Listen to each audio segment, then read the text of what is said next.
being one of the most iconic trilogies of all time, director Peter Jackson actually did get his start making a lot of weird horror films. He started out with some bizarre New Zealand products we probably don't know of, but then around the 90s he did start to get more of an American audience. Not in the way of the Lord of the Rings movies, but with some good stuff. For example, he made The Frighteners, this weird ghost story involving Michael J. Fox as a ghost hunter who interacts with a lot of weird ghosts and pretty much has to destroy the being evil sort of things. I don't know. There's a lot to follow with this movie. I think most of the focus is on seeing Michael J. Fox character interact with some weird kind of ghosts, like ghosts who we don't really get much of a backstory for. We just see them as ghosts and they kind of, have their own weird stereotypical ways. And it's mostly just him kind of pulling it off. I don't know too much to say how great this movie is. It's definitely nothing compared to other horror comedies, but it is certainly still fun at times. And, it's always fun to see sort of the early stuff someone would make before getting into something that's way bigger and way more different. Like, there's nothing about this movie that reminded me of Lord of the Rings. I mean, ghosts, there were ghosts in Lord of the Rings, so maybe that, but other than that, most part, this is just a completely different movie involved. That's just ghost hunting nonsense, and yeah, that's really all I can say about it. So, the first Child's Play movie. It had its silly moments, but for the most part, it was still pretty good. Child's Play 2. It was inferior, but still, it continued the story well enough, and it definitely worked fine. Pretty well, good sequel. Child's Play 3, I hated it. It didn't really work well as a sequel. It kind of got annoying. It showed that the franchise really doesn't need to keep going. But now we have the fourth one, Bride of Chucky. This is where everyone can agree the series did start to take more of comedic approach. While the first three movies could be comedically silly when it comes to Chucky, they were still trying to take a serious route. Bride of Chucky, however, it's all beyond serious.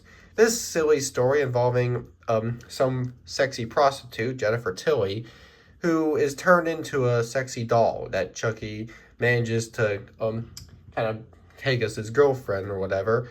And they essentially have to do the thing that Chucky's done in the first two movies, try to get into the human body. Only this time, instead of it just being him doing it, it's also with her.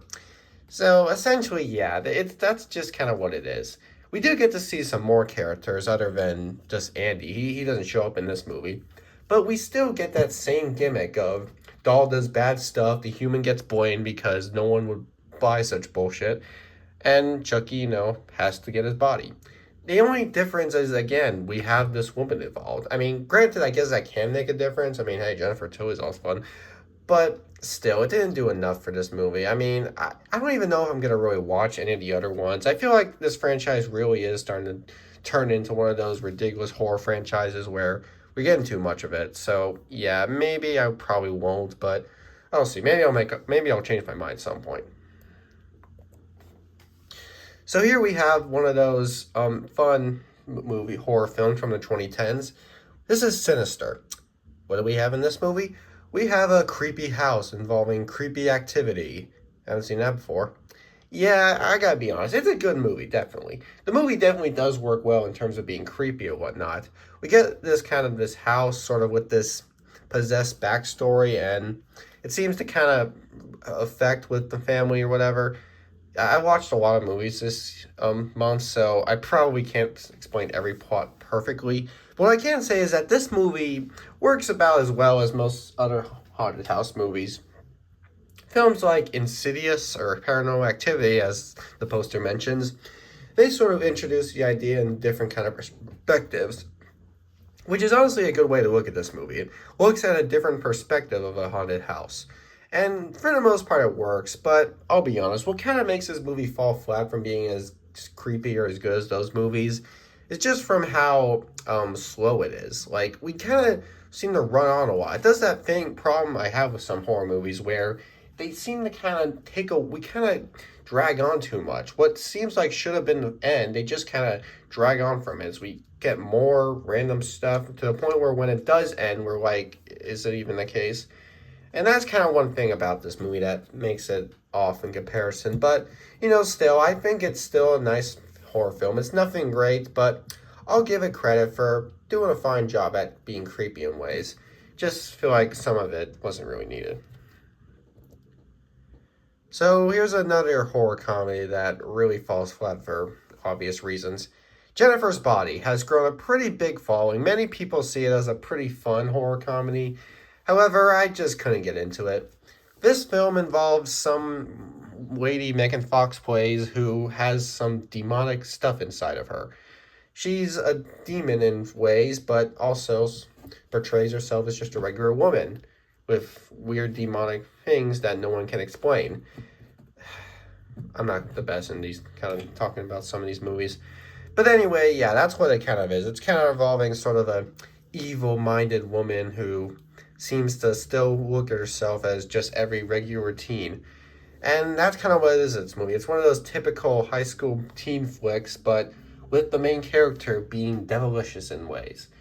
And for the most part, that does sound like a fun idea, but this movie just didn't really have anything to make it memorable with the idea. I feel like the idea of a high school chick have some devilish mind inside of her seemed fun, but I don't know. I just feel like that they didn't really take enough advantage with an idea. I feel like the idea could have made for a lot more fun, but I don't know, what we get instead is they do kind of focus too much on the high school film gimmick to the point where the creepy stuff doesn't really do much to feel as exciting. So, yeah, I'll be honest. I can understand people enjoying this movie more, but me personally, it just didn't get to me. I just wasn't able to get into it. I don't think Megan Fox's hot body could really hypnotize me into loving this.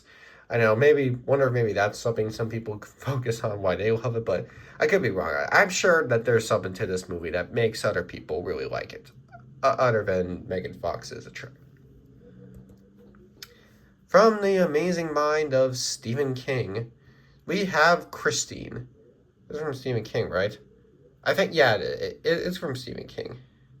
Sure, yeah, it's from Stephen King. I had to rethink this. But anyway, yes, from the amazing Stephen King author, as well as the famous director John Carpenter, we have an evil car. An evil car, yes, that's what it is. Christine involves a car that is possessed in ways and becomes a big target of evil and murder and stuff. The idea of a car murdering people and being demon possessed is fun, you know? It's a fun idea, and it's definitely something you can expect Stephen King to make. So does this movie do it well? It does all right. I do think they do well with the idea. I mean, it is a fun idea. Like I said, it's an evil car. That can be fun.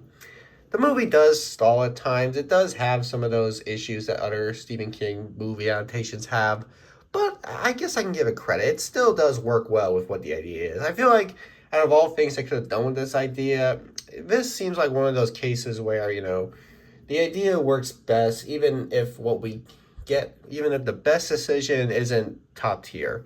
It's an okay movie. There could have been some more creepy stuff with this car, but it worked well on its own, I think a creepy car in a movie like this certainly will get to so many people, but if you're looking for something that'll make cars incredibly scary to the point where you probably never want to drive again, that's probably not what you're going to get out of this movie. You'll probably still be okay driving in this, knowing that this kind of stuff is just only something Stephen King could think of. Here's an iconic haunted house film from the 2010s. Cabin in the Woods is some weird comedic take on haunted house where we involve a group of people going in a house and we find out that the haunting that occur are all mainly just a simulation. And after I find out that plot, I'm like, okay, this seems fun. Let's see where they go with this. And then by the second half, it goes all over the place. And, I have to remember what I should follow. What the hell? Sorry. I was going to cut that out, but that was just hilarious. I got to keep that in. Anyway, what was I saying? Oh, yeah. The movie goes for the idea of, a simulation of a haunted house that this group of teens get caught in, have to deal with. But for the second half, it gets kind of ridiculous. They start throwing in all these weird horror action elements. And I'm like, what is this again? Is this a horror comedy? Is this an action comedy? All I know is that we got a cabin, and the movie sort of ends on this cliffhanger that people can understand, but other people, like me, I'll be honest, need to look back at to really understand what exactly was there from it. I guess I just couldn't pay as much attention to this when we got to the second half, since again it jammed in a lot of random shit. But the movie will work nicely if you're a fan of haunted house movies. If you like those sort of movies that go for the house gimmick, then this probably will be a nice breath of fresh air. Something that does take an actual new idea with the gimmick and makes it sort of so it doesn't fall under that category of running its course. I mean, granted, I would feel it runs its course with how weird it got closer to the end, but I guess I can applaud it for, giving new takes with it, making it so it doesn't follow the formula of other haunted house movies. Here we have another weird 80s horror flick, Fright Night. This is about a vampire who one person sees from next door. He tries to convince everyone that his next door neighbor's a vampire. No one believes him. He sees someone who talks about vampires on TV. They try and look for him. This gave me remind me a lot of The Lost Boys. I mean, actually, this came out, I think this came out in 88. Yeah, this came out after Lost Boys, I believe. Or maybe before. I probably came after, if I remember correctly. But yeah, Lost Boys was kind of that too, trying to convince someone's a vampire. But here it's more to that idea. The idea of some kid seeing a vampire and everyone thinks he's crazy, but as he tries to prove it, they're just continue to think, oh, this kid's insane. But then we finally reveal it is a vampire. Wow. So yeah, maybe that's kind of what made it feel less of a thing. It felt really silly, I'll admit. The movie doesn't really portray itself as much of a comedy as other vampire films from this decade did, but it is awfully silly, Many people can applaud the silliness involved. I mean, this was made by the same guy who did Child's Play. I just think that, with a silly idea like this, I feel like it could still make for more serious fun. But no, it's just a silly 80s horror film. It's a good one. I'll give it credit. It definitely worked fine with what the idea was.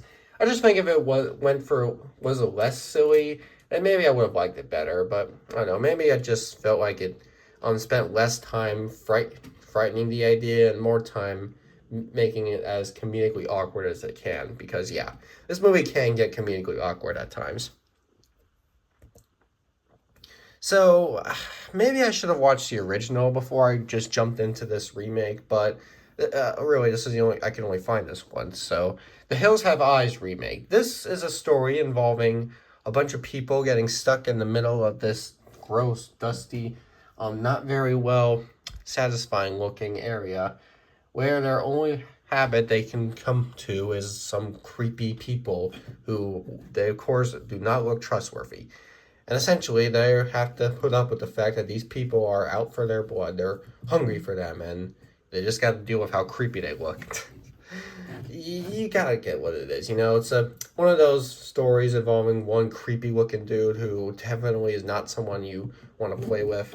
I have seen that a lot before, but I definitely do give this movie credit, because they actually do a lot with creeps. I mean, I feel like some cases they spend more time showing their creepy faces and instead of showing their creepy ideas, because there are going to be those movies that would have someone look like that but be like, this is a nice guy, like this is like, imagine if the creature looked like the Hunchback of Notre Dame. Like, imagine that. Like, in this movie, they're a creepy person who's going to kill you, but then in the other movie you know him for, that's not what it is. Anyway, the movie does get creepy at times, not just from how creepy they look, but we do get a lot of moments where these people do look really helpless. And I gotta admit, I actually did get shook a few times. I probably would have liked it better if they didn't push it too much. Like, it kind of got really slow at first, but I mean, a lot of horror movies do that, so maybe I shouldn't complain too much about it. Still, it works nice enough, It's maybe if I watch the original, I'll see more to it, but for now, I just think it's a pretty good film that does its job all right. Now, here's a story that sounds good on paper, but when I saw it on the big screen, no, I didn't see it in theaters, I meant to say that. When I saw it at first, they did not do well with it. This is The Purge. We all, of course, know what The Purge is. The film story involving one day, one night, where all crime is legal. And essentially means that there's going to be murderers and all sorts of scary people out there. On paper, that sounds fun, you know? A movie dedicated to one night where people can do whatever they want without getting arrested. So, what happened? Why did it not work in this movie? I think mostly just because we don't get that kind of stuff that you would expect. With a title like this, you're expecting, some real suspense, like some suspense that really, like you get to the movie and you actually do start to feel the same feeling that the main characters do. Instead, it does that problem that a lot of horror movies I don't like do. It stalls. This movie stalls in being creepy. Like, this poster looks creepy. This looks like a movie that would be fun. But no, instead, I just don't really recall what part of it I actually remember being that scary. Because these masks were the only creepy thing. Like, they just show up in the mask like, ooh, I'm scary. Every crime is legal. And that's it. I don't really think that they really treat the kind of idea too well. That's just a big problem with this movie. It's such a fun idea, yet we don't get enough from it. And it's sad because there are a lot of sequels to this movie, and I don't even know if I'm really interested in watching them.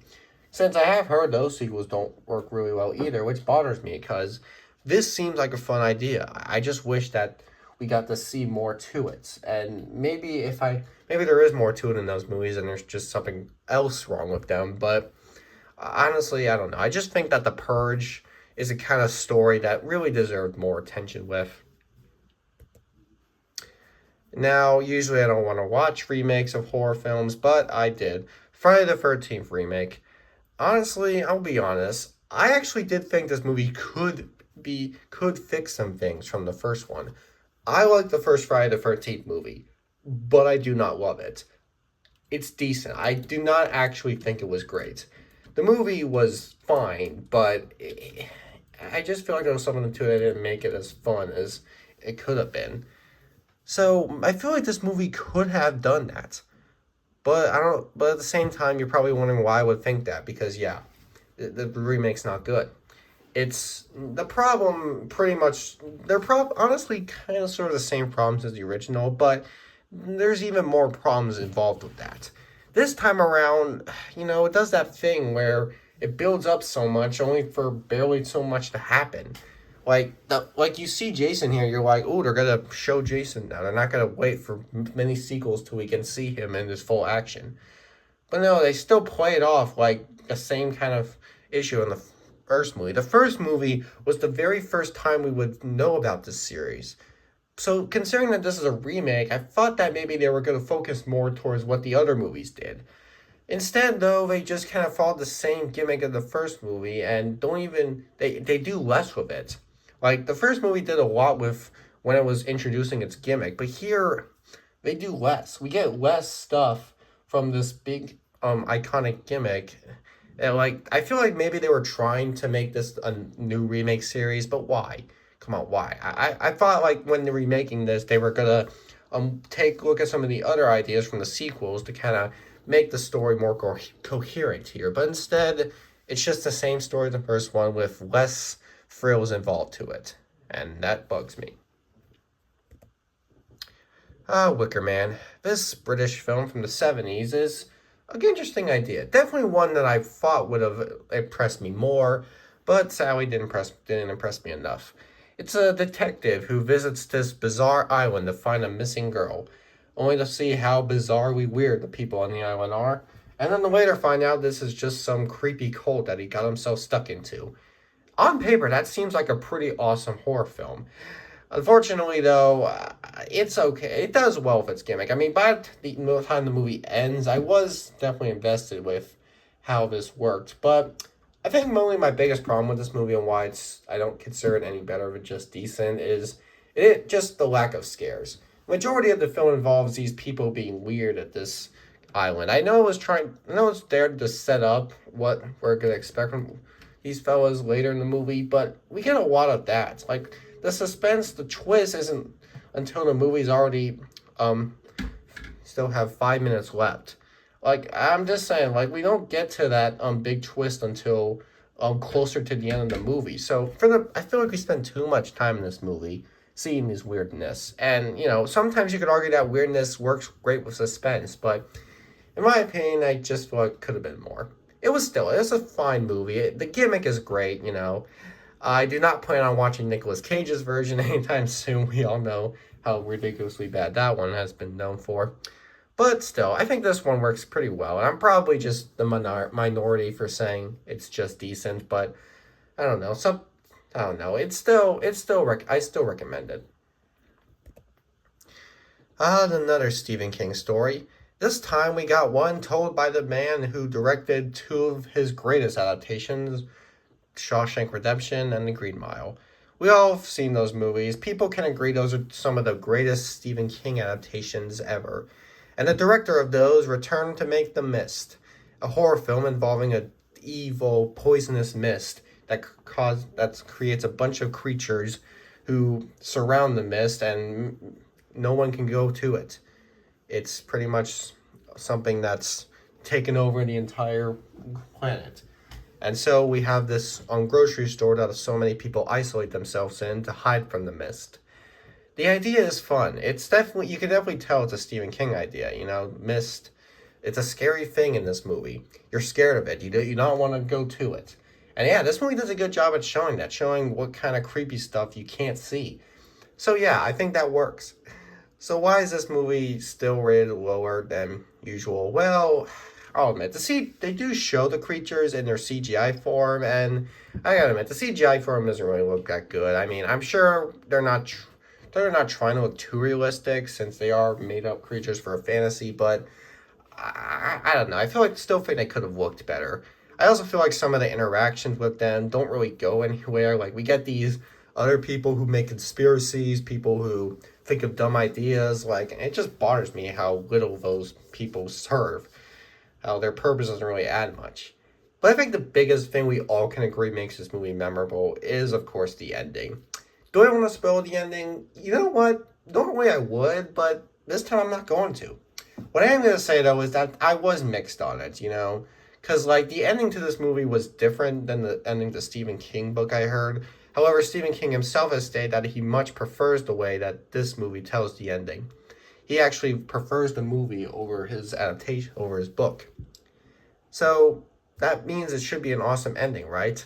Well, there is something about it that makes it debatable. I personally feel mixed about it. I mean, on the one hand, I can appreciate its value, but on the other hand, it really can bother me. It bothers me somewhat. And normally, again, I would tell you what the ending is, but it's such a shocking and bizarre ending that I feel like it's something that all of you should check out for the first time. I'm not going to spoil it. Usually I would, but this isn't even the best film out there. I have so many problems with it, but honestly, it's just probably one of the most shocking endings I've seen this year. Okay, so Wrong Turn, I probably remember the least out of these movies. It's simply probably the less known film out of all these movies. What's it about? It's pretty similar to, say, stuff like Hills Have Eyes. It is a pretty similar movie to The Hills Have Eyes, where it's these teenagers who go the wrong way, and they gotta deal with a guy who is, of course, creepy and crawling to them. I like it because it definitely is one of the more well-known horror films, and it does do a good job of creeping me out. It's similar to Hills Have Eyes. The movie does focus itself a lot on the creepy sort of stuff that these people do, rather than just only focus on them looking creepy.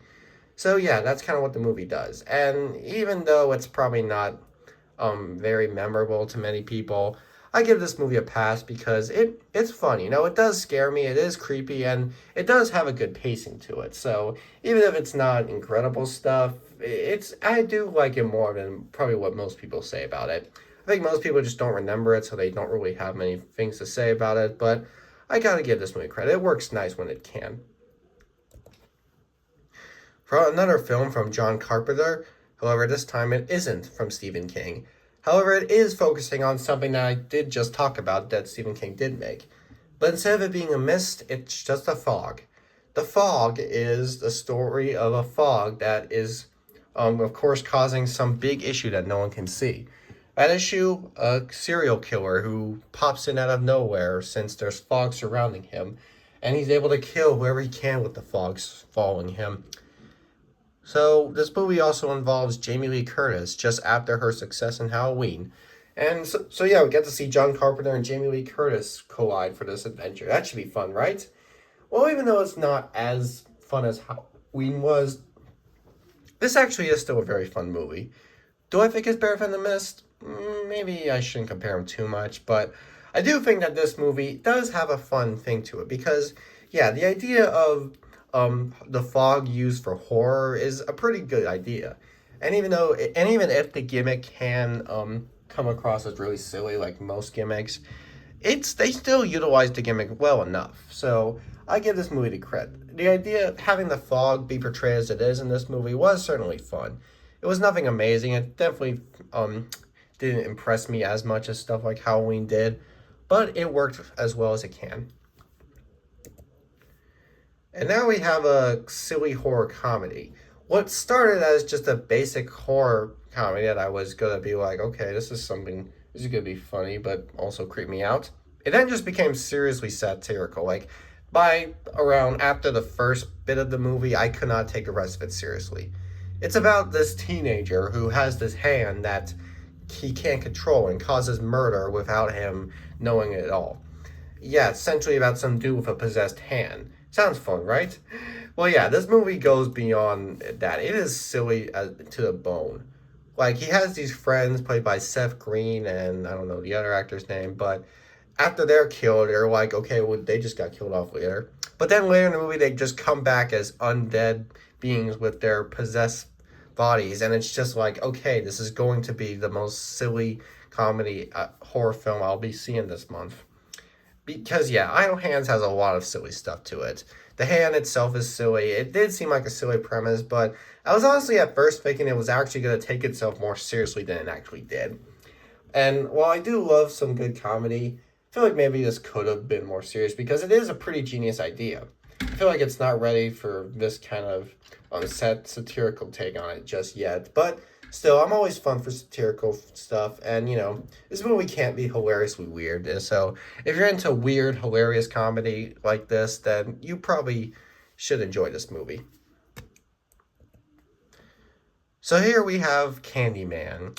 Candyman is an interesting movie it's about this guy named Candyman who has a hook for a hand, and yeah, essentially, if you say Candyman's name 5 times, he'll come to life. So what does... I see what's going on here. Anyway, what does this movie do? Well, it's fine, It's gotta be like one of those serial killer movies, a lot of those. And this one does try to go for the unique premise. But it does that thing that, a lot of movies do, it stalls. That's just my problem with it. It stalls, The creepy stuff that this guy does isn't as unique as it could be. I mean, yeah, he has some unique elements. I mean, the hook hand is somewhat unique, and him having bugs all over him out of nowhere is pretty creepy. But other than that, the whole movie just kind of runs its course to where the whole part of him showing up doesn't really scare me as much. They kind of confuse it too. Like, they do a lot of confusing stuff with him to the point where I kind of just don't really remember how exactly this movie portrays him. Like, is he real? Is he made up? What is it that the ending said? I don't know, but still, some people should be scared of this movie. It's definitely got that creepy stuff to it. But at the same time, maybe some people who like a more coherent horror film with an easy story to follow probably won't get this movie as well.